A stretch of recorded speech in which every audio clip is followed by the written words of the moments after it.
My name is Noor Mohammad Khan by Noor Mohammad Khan, and that's him there. Published by Fraglish Publishing. It's 240 pages. I'm not sure how many pictures are in. I haven't actually counted them, and I can't find out anywhere which tells me how many pictures are in.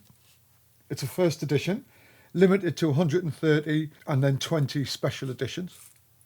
I think this is number 38. You can still buy this at the time of recording. I'm not sure for how long. It's softcover, handmade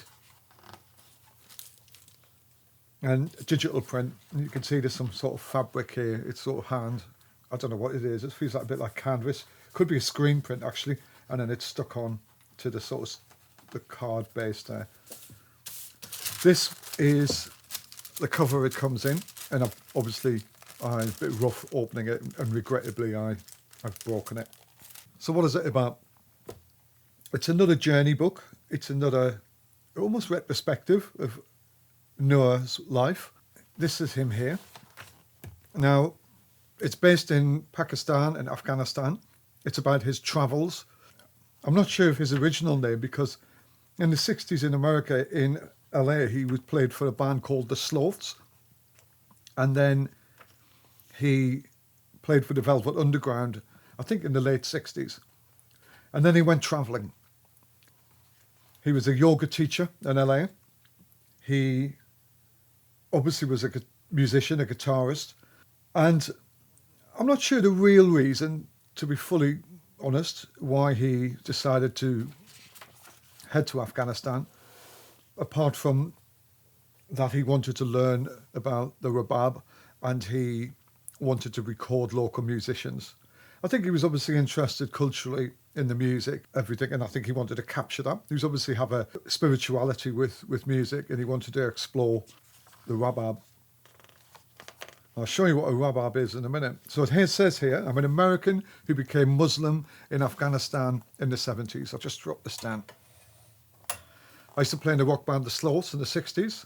I ran Kundalini Yoga Center in LA. He went to Hawaii to start another center. Now, I lived for 20 years between Kabul and Peshawar. He arrived in Afghanistan in 1975, and he eventually, as he says here, osmoted into Muslim and eventually converting in 1978. He rode horses across the tribal areas of Afghan's border. I think must be the Hindu Kush, which is pictures in the end part of this book. He had an Afghan Central Asian import business in a shop in LA. I think he moved back to America, then went back. Don't quote me on that. He had a recording studio in Peshawar, and that's one of the reasons he was studying. And I think he became really acclaimed on the rabab. Here he says exported Soviet military uniforms and other gear brought into Afghanistan during the Soviet-Afghan war to sell in shops. I drank tens of thousands of cups of tea and smoked thousands of joints with police, mujahideen and malangs. Now, I think the next bit here is the point of the book. And the reason I want to introduce him, and the reason I'm talking about it is because I think this will make sense a little bit. The 60s and 70s were open, giving, welcoming and peaceful times in Afghanistan and Pakistan. In the 80s, things had changed, albeit not for the better. So he talks about Iran, the Soviets in Afghanistan, the Saudis funding Wahhabi, and talking about America having their fingers in all these pies. Now, the point is these pictures were taken with a variety of cameras, usually small pocket cameras, to document familiar streets and familiar faces. They are from the mid-70s to early 90s. So he's documented a change in him and why he was there, and just his comings and goings, but more importantly, the people, the culture. And that's what I love about this book, and the fact that it was all shot on just point-and-shoot cameras. There was nothing serious about it. I'm actually intrigued to why and what was his calling on it and why he did it. It was really interesting. So in the book, in the pictures, the snapshots, and there's some good ones, he sort of entwines it with words and stories, essays and stuff. You can actually buy his book on Amazon, and I'm only saying Amazon because I think that's the only place I've seen it, which is about this whole journey, but obviously in text. And let me introduce you to the home of my heart. Now, It's packed. I mean, you know, it's packed and packed and packed with the most amazing insight into Pakistan and Afghan culture. And the book's about love. It really is.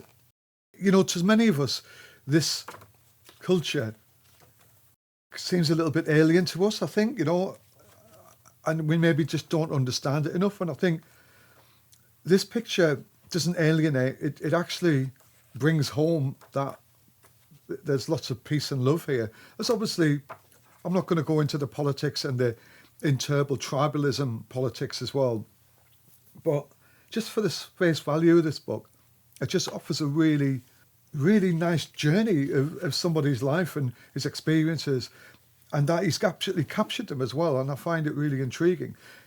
The only down thing about the book, the only thing which frustrates me a little bit about this book, is there's no page numbers, because it is so packed with information. Everywhere there's references to the pages, and I have to sort of keep working out what here. There is some order to it, like it says across here is the corner tower of the Citadel of Herat, and then down here the sort of preceding pages, and then here is the sort of following pages, or sometimes the preceding pages. So I'm going to try and make sense of it, but to be honest, I'm not bothered about the politics. I'm not bothered about anything other than the pictures and how they resonate with me and you really reading it. And they're not perfect, some of them, and that doesn't matter. But there's some beautiful pictures, though. Now let's have a look through it.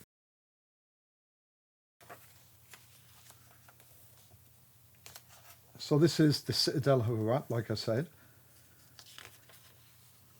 This is a tea house. I think they're playing the rabab, aren't they? That's Agar Kushtu, I think, and he's a tambor. I think I just checked that. Yeah, tambar player. And these, I think, are tea houses. Oh, that's definitely a tea house.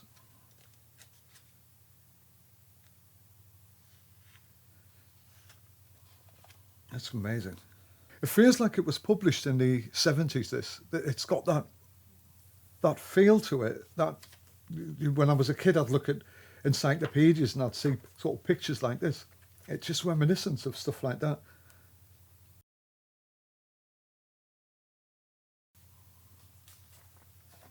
And here's some text. I'm not going to go into the text, but it's quite interesting. It's all block capitals as well. It's interesting.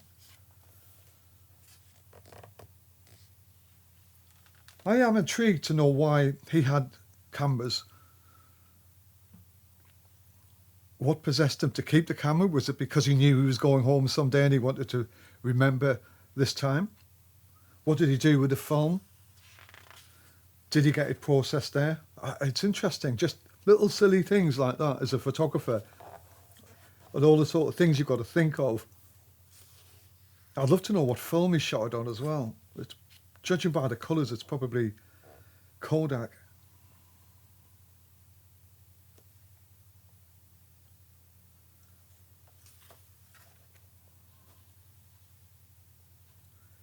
So this is Buddhas of Bamyan, 6th century monumental statues.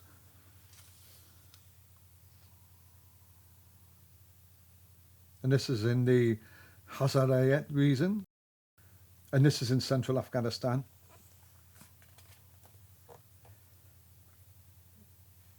Now, I think that's the rabab there. I'm going to drop this a little bit to show you.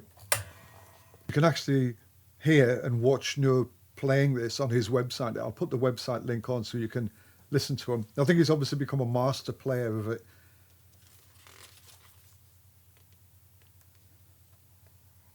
So this is Mohammed and Ustav.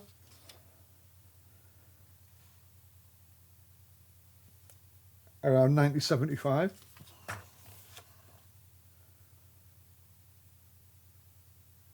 This is the Makru family, and they're handicraft merchants. Beautiful, isn't it? That's just beautiful. Look at the light. A bit overexposed there, but that is just stunning.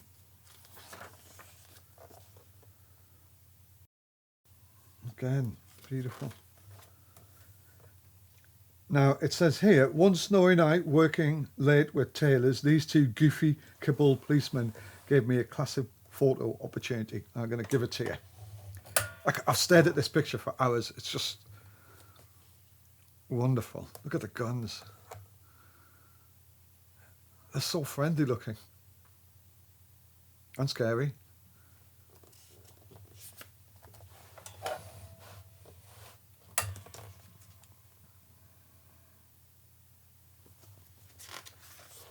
So that's his friend Noor Mohammad showing his new haircut. This is an instrument maker's shop. Look at that magenta cast on that. I think it's a carpet maker. It's an antique carpet maker. It's a wonderful cast on it.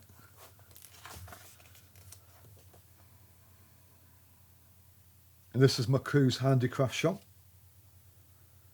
So I guess, is that these guys? This is these guys, isn't it? I'll go back to that.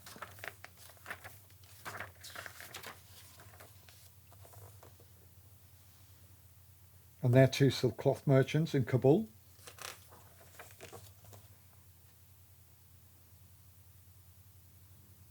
And this is a story about him and his mate Abdul Rahim. And this is like the story about him and his mates, and I think they're in Rahim's shop, Abdul's shop. This is Kabul.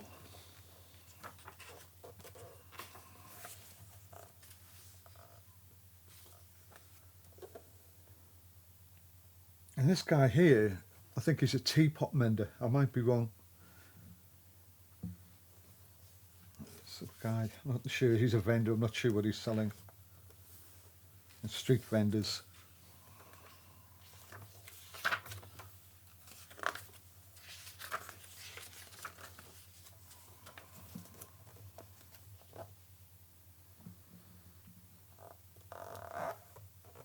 This is spring in Kabul. Oh, look at that. This is just a sundry shop selling tea, selling drinks, pens and cigarettes.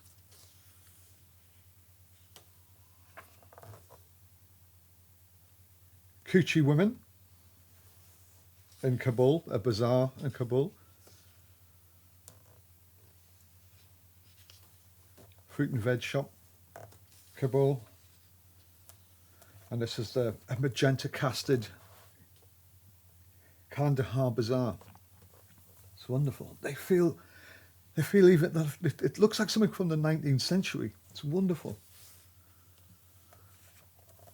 And more. This is Kabul in early spring.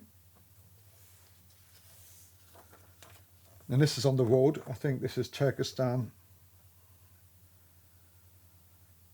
This is Balamerkab. It's wonderful. And these are houses underneath here. Nicely composed as well. The Khyber Pass. I like this book. I think it just brings home community. It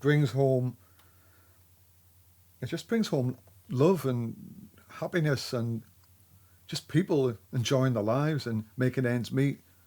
No sort of outside elements to really suppress them.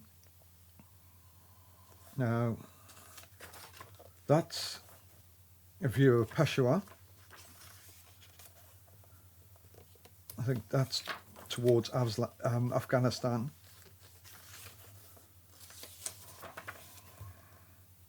Now, I presume he's in Pakistan here, in Peshawar. Like those beautiful buildings. It's like sort of something of a Western.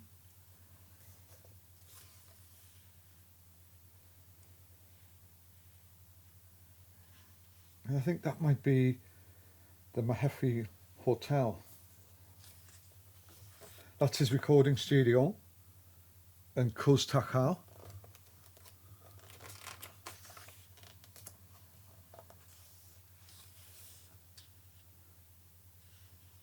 few Pushtun men, vendors. This is Mohammed Isa Afghani, saying he's a really good cook. And this is a photograph of martyrs celebrating martyrdom up there.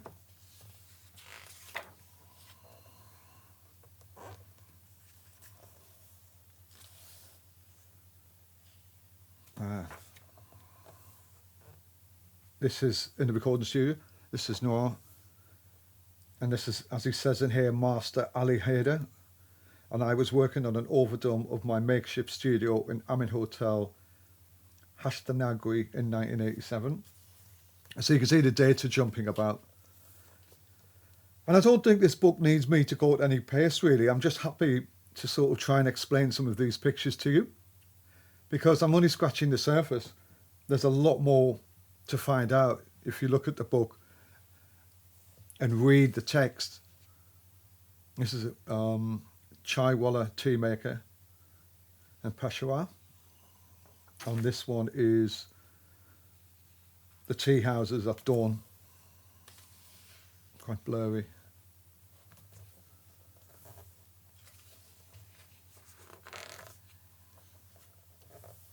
That's Mohammed Arif Minhas. And he's son of the famous calligrapher M.M. Sharaf. And he's just working at his shop at Kabuli Gate. This is Ghulam Ganzi. He was the first Afghan handicraft merchant to come to Peshawar in the early 80s. And this is the neighbourhood in Mohalla Gali Sedon. Now I'm going to get these pronunciations wrong. I'm just a northern boy, and I'm not going to pretend to be a knowledgeable source on this. I'm just talking to you with what I see in front of me. I'm looking at it on the surface, and I'll do it independently and personally. I've dug into this book a little bit more, and I'm going to dig into it a little bit more. I think that's him. Yeah, this is Noor. This is at the Gaddafi Hotel in Peshawar in 1984.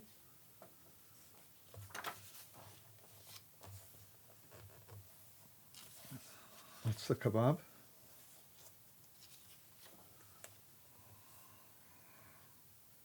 This is Professor Qureshi, Sufi. I think he was a mentor to him.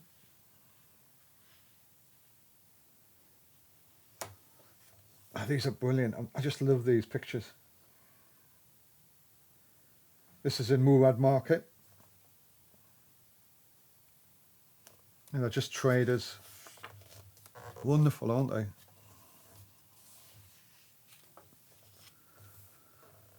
They're so just snapped, and there's such a beauty to them. Look at that.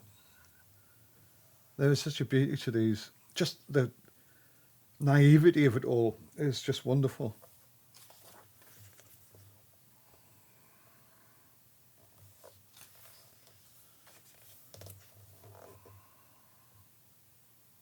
These are the old Qurans. This is a shop. And it's got these massive Qurans there.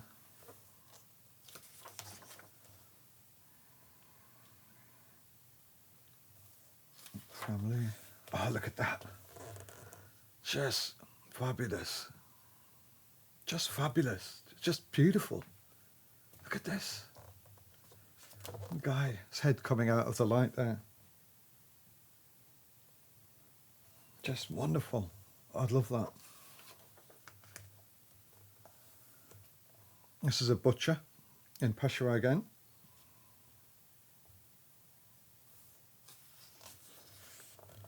This is a shrine at Satashan Bodsha in Dagari in Peshawar. This is in 1998, so we're getting later on here. I'll jump it back to 1982. This is Eid Molad ul Nabi. It's basically the birthday of the Prophet Huru. I'm not going to get this right, so you can write away as much as you like. I pronounce things wrong, but I'm not perfect. Again, look at these.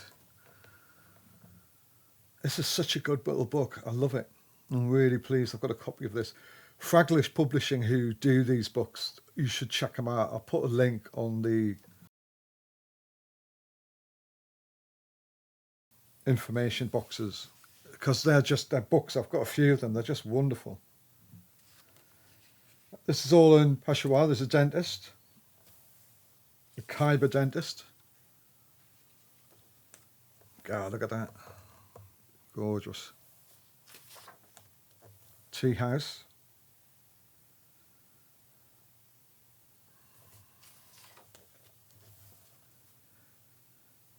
Mohammed he's a cook.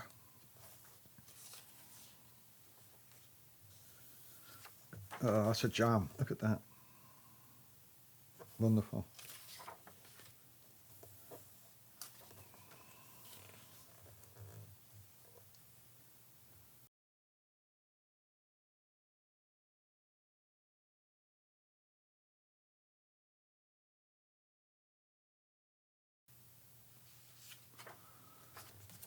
Look at that.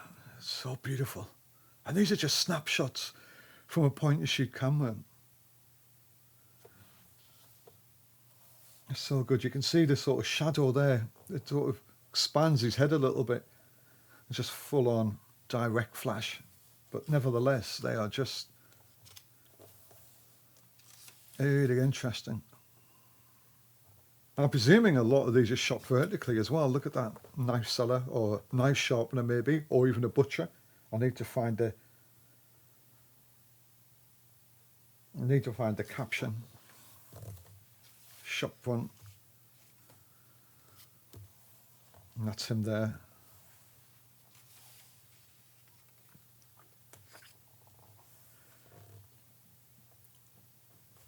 Look at that. These are beautiful. Now, one thing about him, I think somewhere I read that these were military horses and they were used to travelling long distances and were being put through, had been trained to endure long distances, being army horses. And he went on a journey, and I think he went through to the Hindu Kush on horseback. And this is, I think, here, it says the Khyber Valley in Kashmir. And this is sort of, says 1989. And then, yeah. So this is the captioning for these. Look at that.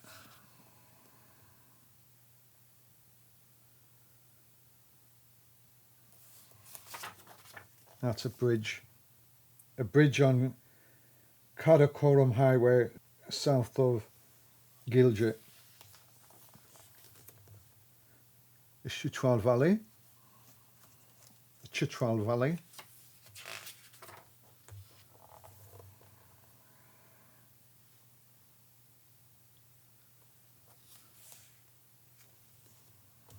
That's on the horse. That's superb. That's just so surreal. It's wonderful. Look at this. This guy is Inspector Akbar Ali. He's in charge of the horses. Police horses. And it's on the same highway. Wow. And that's 13,690 feet altitude. And the sun on the, I think these are the Paso cones. Wow, look at that. What an experience. That is a shot. Look at that. And that's him. That's his revolver, gun, and a lance or sabre or whatever you want to call it. And I'm avoiding the text because I think you should buy this book. Look at that. Men standing at the front door in Khohastan.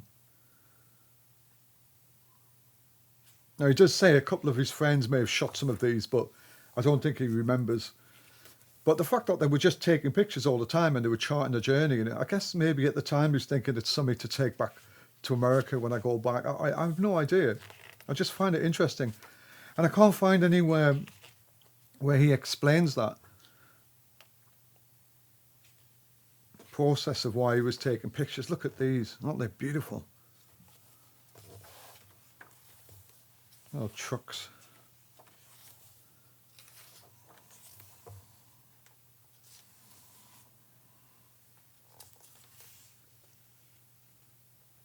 I think he was arrested and falsely arrested by the Pakistani narcotics police for smuggling drugs or something like that, and he got let off, and he was innocent. And I think this is part of the process in the police station. And this is an arms dealer. Look at them, man. Just look at that. It's a Waziri arms dealer in 1983.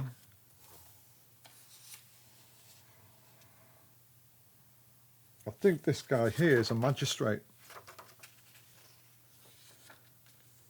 The Badshahi Mosque in Lahore. And these are dancers in Hira Mandi. So that Lahore shot was 1984. This is 1989. Amazing. Now this is a story here about this woman. He fell in love with a Pathan, prostitutes. It's really political, and it's really an intricate social culture there. And you know what? I ain't going to go into it, but the story is amazing. And if you get the chance, read the story at some point, because his story on his love affair with this woman and the whole thing, what surrounded it, is incredibly interesting. So we come to the end, and obviously Afghanistan, Peshawar, Kabul. So there's not far, you know. I mean, in terms of distance, it's pretty straightforward. And I say that rather complacently. And it's a bit about his story, his biography, pictures really. It gives you an insight into how the pictures were taken. And yeah, now, I'm not saying I've just done this justice. I'm just fascinated by this book. I wanted to share it with you. And I've got some pronunciation wrongs. I just wanted to show off this intriguing work about this guy, this life, what he saw, what he witnessed, and often in text about how he felt. It's an intriguing story. You should get this before they sell out. And I'll give you the links for Fraglish Publishing, because they're just producing some amazing books at the minute. Thank you. Thanks for subscribing. Thanks for watching. Be safe. We are floored, we are bound down. See us, careless corpse. See us, steal the dawn. We are storm.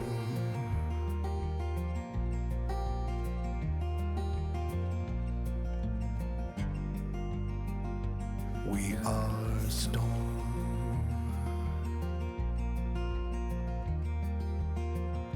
See us born, see us wind down, see us fly